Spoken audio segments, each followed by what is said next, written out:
ആ അമ്മനെ എന്നാ ഉണ്ടോ സുഖമാണോ? ആ സുഖം തന്നെ. ആ ഇരിക്കുന്നുണ്ട്. പിന്നെ എന്നാണ്ട് വിശേഷമൊക്കെ? ആണോ?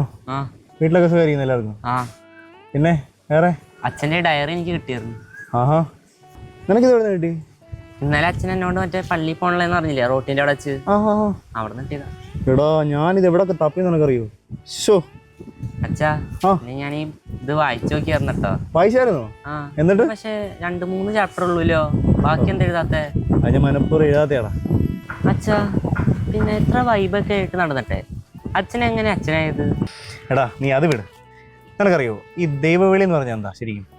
എടാ ദൈവവിളി എന്ന് പറഞ്ഞാൽ ദൈവത്തിൻ്റെ ഹിതം എന്നാ. എടാ നിനക്കൊരു കാര്യം അറിയോ? ഈ ദൈവം നമ്മളെ എങ്ങനെ വിളിക്കും, എപ്പോൾ വിളിക്കും, എവിടെ വെച്ച് വിളിക്കും ഒന്നും നമുക്കറിയത്തില്ല. ഇത് ദൈവത്തിന് മാത്രം അറിയത്തുള്ളൂ. ബൈബിളിൽ പറയണ്ടില്ലേ, വിളിക്കപ്പെട്ടവർ അനേകമാണ്, എന്നാൽ തിരഞ്ഞെടുക്കപ്പെട്ടവരോ ചുരുക്കമെന്ന്. ദൈവം എല്ലാവരും വിളിക്കും, പക്ഷേ നമ്മുടെ ഒരു ഉത്തരവാദിത്വമാണ് അത് റെസ്പോണ്ട് ചെയ്യുക. സത്യം പറഞ്ഞാൽ അന്ന് ഞാൻ റെസ്പോണ്ട് ചെയ്തുകൊണ്ടാണ് ഇന്ന് ഞാനിപ്പോൾ ഇവിടെ ഇരിക്കുന്നത്. അപ്പൊ അച്ഛൻ എങ്ങനെയാ റെസ്പോണ്ട് ചെയ്ത്? എടാ ഇത് വളരെ സിമ്പിളാടാ. ബൈബിളിൽ പറഞ്ഞിട്ടില്ലേ, വന്ന് കാണുക, കം ആൻഡ് സീ.